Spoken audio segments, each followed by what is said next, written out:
Do you know what today is? It's our anniversary. Hey y'all, it's Shannon. And Alexis. And we are back for another episode of Get Stiff. Get Stiff is a podcast where we have conversations around grief, loss, and everything in between over cocktails. Each episode coincides with a themed cocktail, and we share the recipe with our listeners. Today's cocktail is the pineapple upside down cake shot. It's made with vanilla vodka, grenadine, and pineapple juice. So, if you're ready, by now y'all know the deal. Raise a glass. We're not taking a sip. Are we doing this? No, we're just gonna shoot it. All right, we're doing it. Raise a glass. Cheers. You guys see my skull? If you're watching on YouTube, you can see my skull shot glass. You can see my bloody fingerprint shot glass. Cheers. Cheers. Oh my God. Lord help me.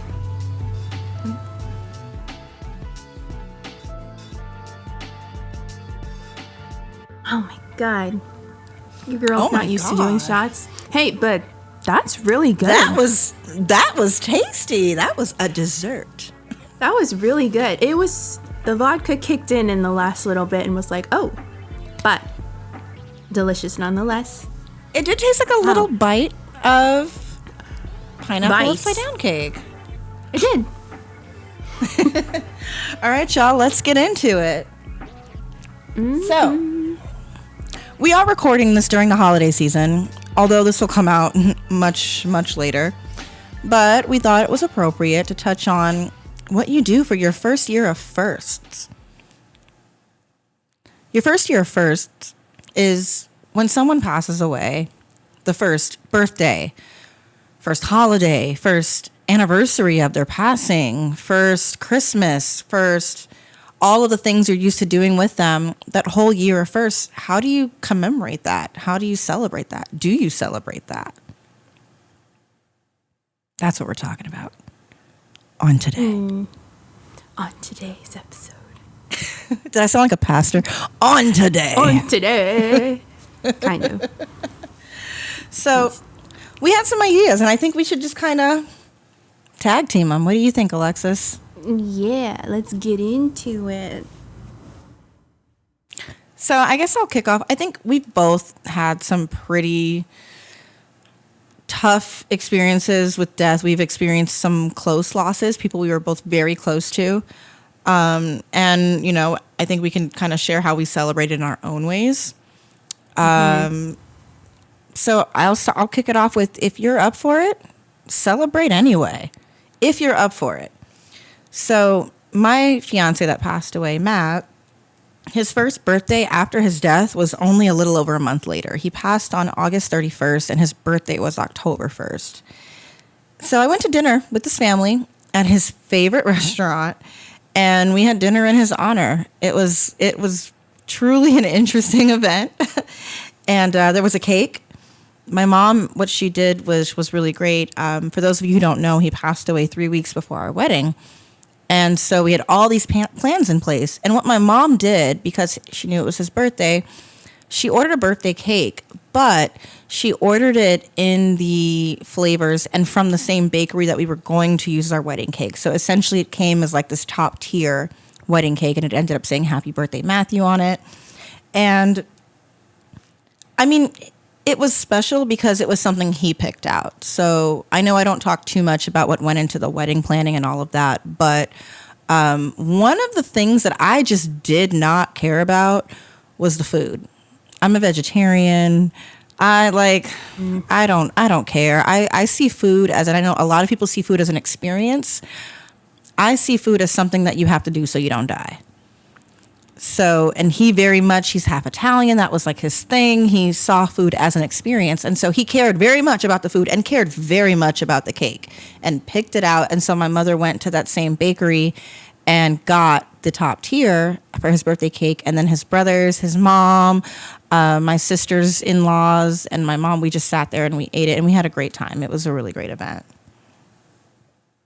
I love that so much. I mean, it was an event, though, in a way. In a way, it was. You know? was really special because you not only had like elements of Matt in there, you had like elements of yourself too. So I think that was really cool, really special. So my grandma passed away last year, and one of the ways that I like to honor her, well, this year on the 1 year anniversary, what I did was I wore her ring, and I still wear it all the time. And for me, it just has so much of her energy that when I feel it on, I feel closer to her. So that would be one little piece of advice. I also, my best friend, she wears her brother's blanket, which I think is really special. So I think having a little item from that person, whether it be their sweater or their ring or their necklace or whatever it may be, and on those days just holding them just a little bit tighter or wearing them just a little bit closer is something that I would recommend 1000%, because this ring is so special to me, and I make sure that on like really hard days and really great days and on those anniversaries, which are really, really hard, especially the first, I feel like the first one or two are like the hardest, like wear whatever you can to feel close to them. Absolutely. Absolutely. The first year is definitely the hardest. And I think about, like, I know I celebrated his birthday a month after, but I remember on the 1 year anniversary of his passing, I just did nothing. And I remember my best friend, Lemon, reached out to me. Shout out to Lemon. And she's like, well, what are you doing today? Is everything fine? And I was like, no, I just don't want to do anything. I don't want to do anything. And she was parked outside my apartment, and it was very much like, and she lives an hour away. She lives over like a little over an hour away.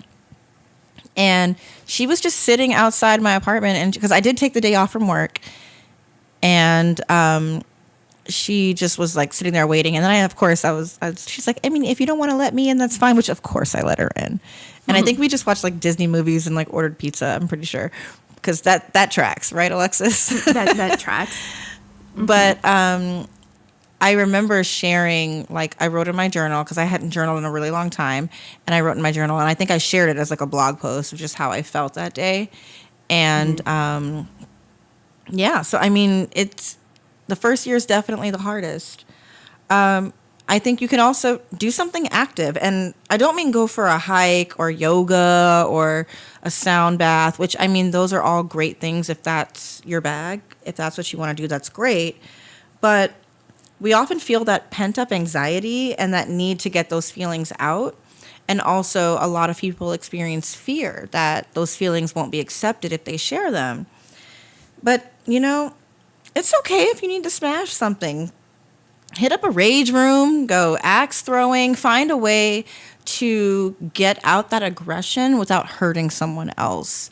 And I think that's a perfectly appropriate way to celebrate. I mean, even just to do it if you're feeling it. But I mean, a lot of times, you know, there are a lot of unanswered questions when someone passes away. And maybe there's some anger, maybe there's some resentment, maybe there's guilt or relief or, you know, sadness, of course. But I think that it's really important to honor your rage in a sense. And I know we've talked about that before. But do it in a way that's healthy and productive. So a rage room or like axe throwing, something like that, where you're not hurting anyone else, but you're still able to channel that energy somewhere. And I think that's really important because a lot of the times, especially on anniversary days, we're trying to not feel the feels as much, or we're trying to suppress how we're feeling, or we feel guilty for feeling the way that we're feeling. So when you do something productive like a rage room or even a hike, if you're like me and you like to be outdoors, like I think that doing something that takes you out of your mind a little bit and gets you into your body is really, really important to do, whether that be just a walk or whether that be, and even if it's just for 5 minutes, I'm not saying you have to get up and do everything for hours on end or for 30 minutes even, but just for that couple minutes where you're just focused on whatever it is that you're doing and you're able to get your emotions into it and get them out of you, it's really, really, really important to do so. I'd have to agree. I think that's like you said, for, you know, even if it's 5 minutes. And I know you're big on going out into nature and just, you know, there's peace in the silence. And I know for me, there's peace in the chaos, which is interesting how, our dynamic is, of course. But I absolutely agree. Just finding a way to move through it by literally moving through it. And like you said, it doesn't need to be this, hour-long excursion into the forest or something like that. But maybe just something to quiet your thoughts and calm your senses. I was reading an article a couple of weeks ago, and they talk about like how to calm yourself if you're having like a panic attack or something like that, which I never had until Matt passed. I had never had panic attacks. And they talk about putting your face inside of like an like a bowl of ice water to physically calm your senses. And I think, for example, going for a walk does something similar. If it's cold outside, that cold, brisk air can, shock your senses and you focus on staying warm or moving forward, and like your brain doesn't have a chance to overheat in a sense. I guess maybe overheat is the wrong term, but you kind of have to just focus on the task in front of you. And I think it's kind of a welcome relief from all of the strain of that emotional turmoil. Yeah, and I think it's really important to stay present, right? Because oftentimes when we're grieving and we do have this constant, when it is a specific date where you normally spend with this person and you have these memories, just to really sit with whatever it is that you're feeling and acknowledge it. Do not try to suppress it. Do not try to suppress it. It will only come out in many, many, many other different ways. So sit with it, feel it, acknowledge it, address it in whatever way you need to, and then find what you're capable of doing at that moment to help get you through it, because you will get through it.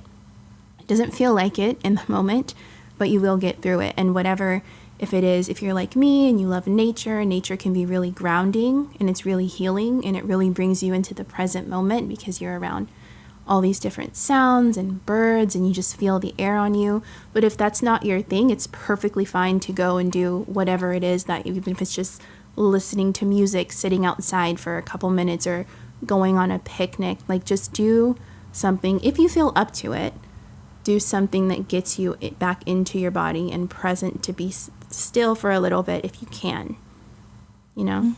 Another option is to do absolutely nothing. I know we've said it a million times before. There's no wrong way to grieve. So if you are not feeling it, like Alexis said, listen to your body. If you are not feeling it, that's also okay. There's no right or wrong way to there's no right or wrong way to navigate this, but the only way through it is to go through it. And just how every person is different, every loss is different. So the journey is going to be different, and that's okay. It's okay if you don't want to celebrate and you'd rather ignore it. But again, like Alexis said, ignoring and not celebrating does not mean suppressing how you feel about it. Those are two different things. So you definitely want to roll with your emotions and let the waves hit you and just do what feels right in the moment, but don't suppress it. And I think it's really important to acknowledge what it is that you're feeling and what it is that your body needs, and not to feel pressured from outside sources, because even though people do mean well, they do, but oftentimes if you are in those one of just, I don't really want to do anything and I just want to be home, type of moods, and you have a friend who comes with their best interest trying to be like, no, you can't sit at home and do nothing, we need to go out and hike the mountains and stuff. If that's not what you're feeling, then it's perfectly okay to just be like, you know what, I need to stay home today. I'm not really feeling doing anything today. And it's important to acknowledge that that's also okay. To do something is okay. To do nothing is okay. But really, really just listen to what your body is telling you that you need to do, because your body knows. The body keeps the score, people. The body keeps the score. So please just be gentle with yourself, be kind with yourself, and just really see what it is that you're needing and honor whatever it is that you're needing on that day, on that holiday, on that birthday, on that anniversary, whatever the day may be, because you never know until it comes. You can anticipate you're going to want to do this, and then the day comes and you're like, don't really feel like doing that. So, and that's okay. I love what you said about the body. The body keeps the score. I love that. The body keeps the score. Book. It's a famous book, girl. Is it? It's a famous book. We'll have to put that in. We'll have to put that in the show notes, and I'm gonna have to order that and read that because I have it's new to me. That's amazing. It's all about and how it reminds me of it reminds me of that conversation that we had in our very first episode with Anita, and how she talks about sometimes you need to pause your village because people mean well, but they may not be the right people for you in that moment. They may not be able to, and they may want to support you, but because, I mean, unfortunately, loss and grief, regardless of who you've lost, is a club that no one wants to be in. But it's a very elite, seems like the wrong word, but it's a very specific experience.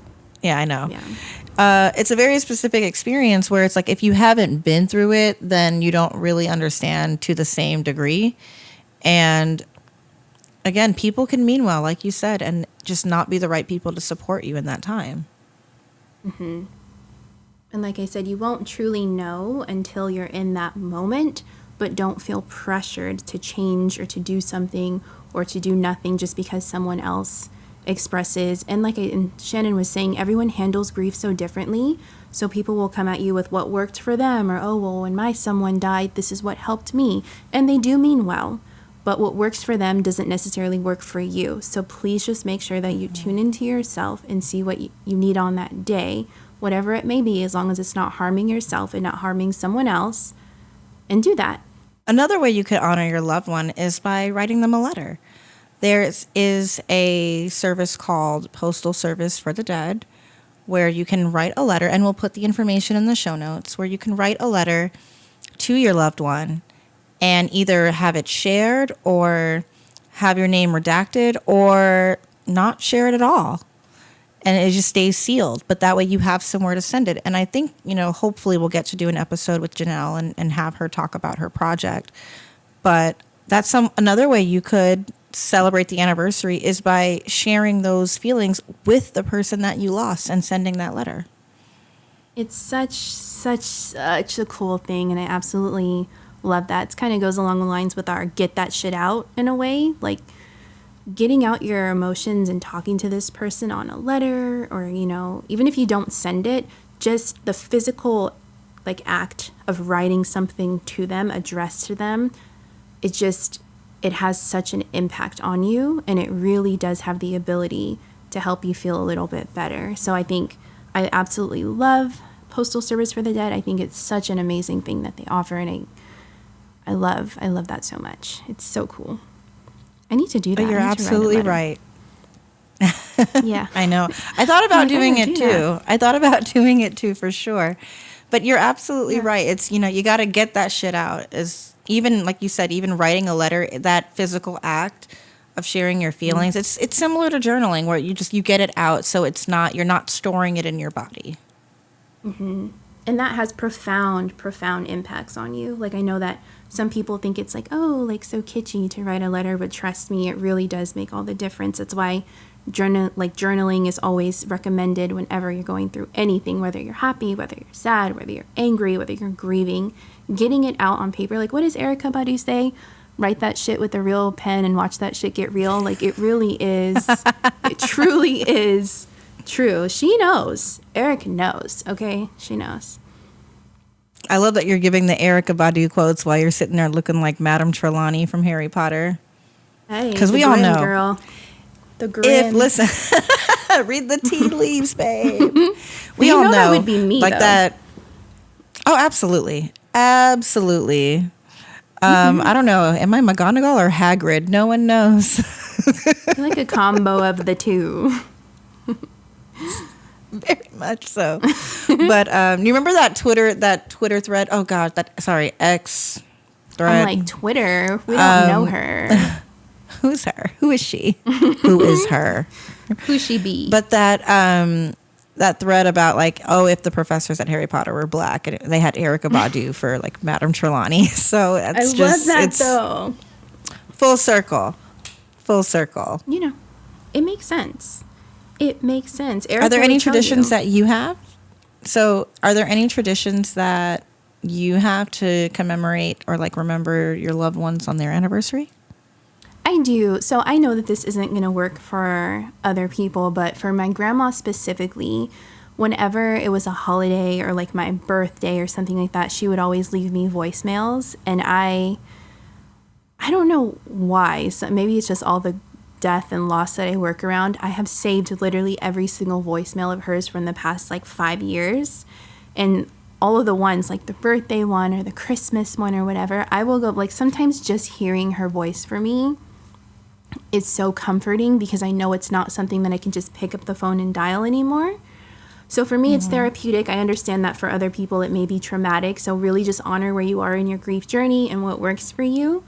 But for me, it's just so special, like, because a person's voice is so unique to them.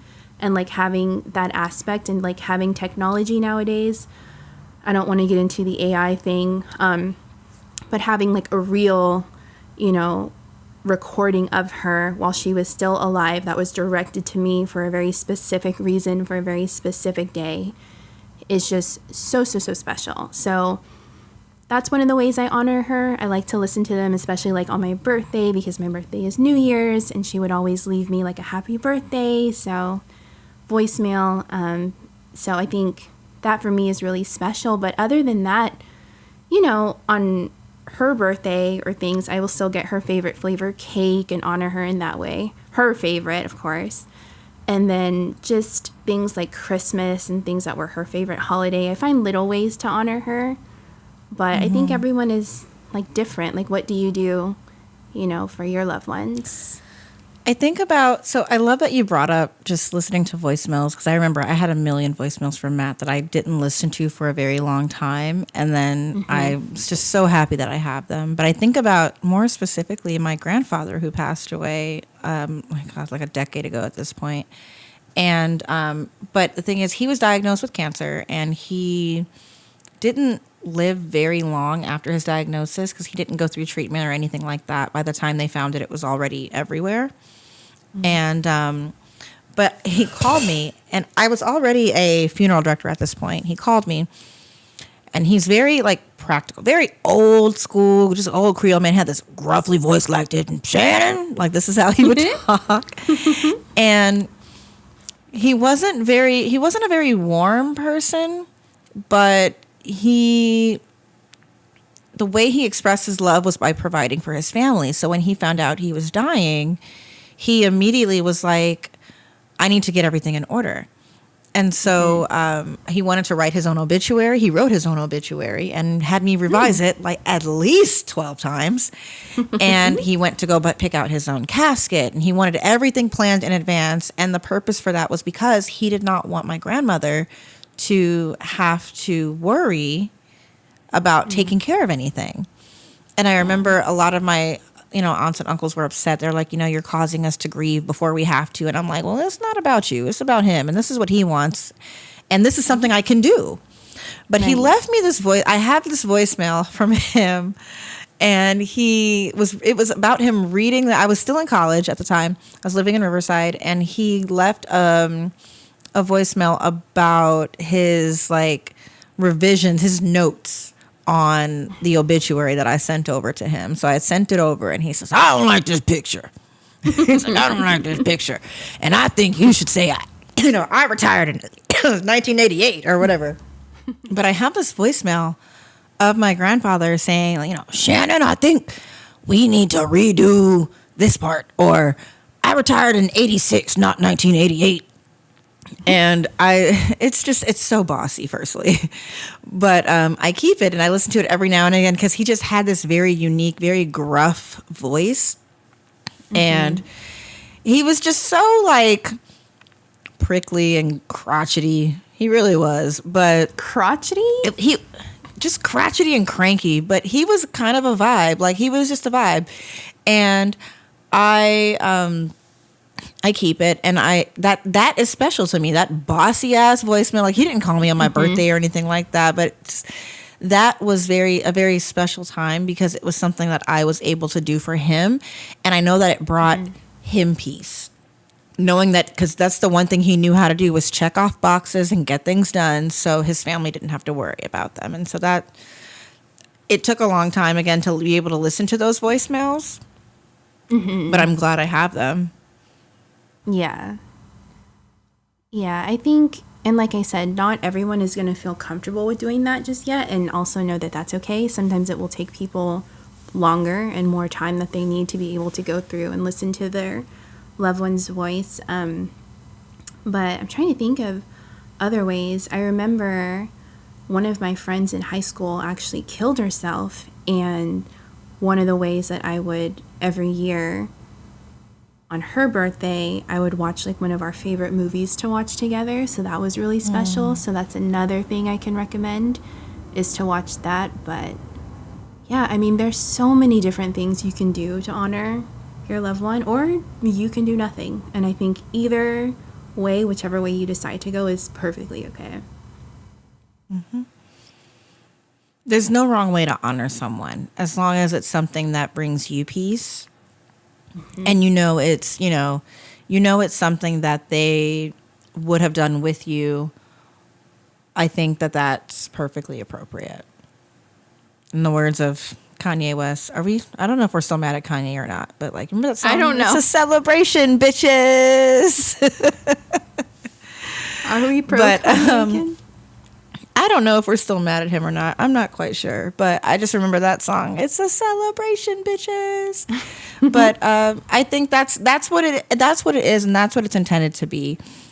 Just to take time to just take the space for yourself and acknowledge how you're feeling, and do what feels right for you, and listen to your body. Whether that's honoring your anger, whether that's listening to voicemails, whether it's journaling, whether it's watching, movies, doing something active, all of those things, or none of those things, are completely fine.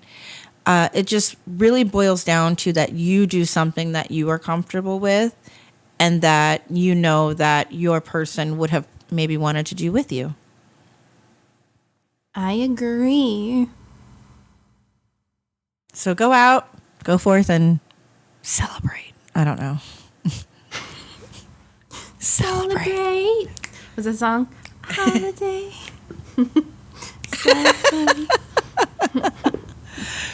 All right. Do you have anything else to add to this one, Alexis?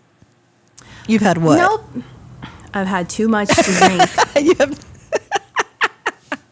Are we It out? was those vodka-soaked cherries that got me in the end. She's been soaking cherries pre-episode, y'all. To be fair, we did not just have that one shot. We were having a good time while we were planning this episode, and we're here now, and this is what you get. We're here now. Aren't you glad? Here. We out Aren't here. you glad? Wait, how come I can't be Hermione? I gotta be Hagrid, and actually, I probably am a more Hagrid and McGonagall. You are the one who put that out there. I did not say anything. Actually, I mean, let's be real. I'm Bellatrix Lestrange, if you want to be extra real with it, but. Not even in the slightest, okay? Not even in the slightest. You are not evil. Thank you. I'm so glad you said that on a recorded line. I am not evil. Thank you. All right. You're not. Are we out? Are we done? Are we I think done? we're done, y'all. Are we done? I think we're out. We out here. Unless you have anything else to say. We out here. All right, y'all. What do I want we're to done. say? Oh, Do what feels follow best the show. for you. You were interrupting me, and I was trying to be sentimental. Okay, be sentimental. I'm so sorry, Alexis. Okay. Do you, boo.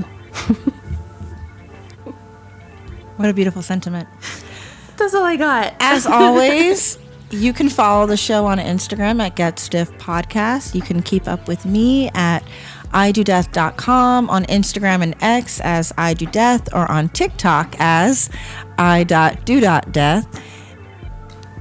Oh, and me, you can find me at Death with Lex on the Insta, the X, and the TikTok. All right, y'all. This has been another episode of Get Stiff, Stiff Top. Stiff Dreams. And we out. Peace. Get Stiff is produced by Milan Reed. Do you love us and want to help others find the show? If you're watching on YouTube, please like and subscribe. For all audio platforms, please rate and review the show. It helps others find us, and we'd love to know what you think. Do you have a topic you want to hear us get into?